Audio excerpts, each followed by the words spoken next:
দর্শক দেখছেন আমার সামনে যে গাড়িটি রয়েছে সেই গাড়ি দিয়ে কিন্তু আসলে সাবেক প্রধানমন্ত্রী এবং বিএনপি চেয়ারপারসন বেগম খালেদা জিয়া আসছেন এবং নেতাকর্মীরা কিন্তু উচ্ছ্বসিত রয়েছেন। আপনারা দেখতে পাচ্ছেন ঠিক এই মুহূর্তে তাকে বহনকারী যে গাড়িটি রয়েছে সেটি বিমানবন্দরের 8 নম্বর গেট থেকে বের হয়েছে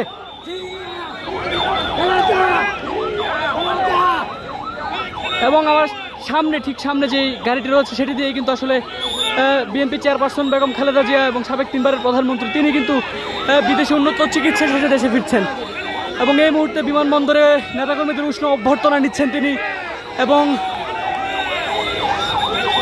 তাকে বহনকারী যে গাড়িটি রয়েছে সেটি কিন্তু সামনের দিকে এগিয়ে চলছে। আপনাদের দেখানোর চেষ্টা করছি আসলে সেটি ক্রমশই সামনের দিকে যাচ্ছে।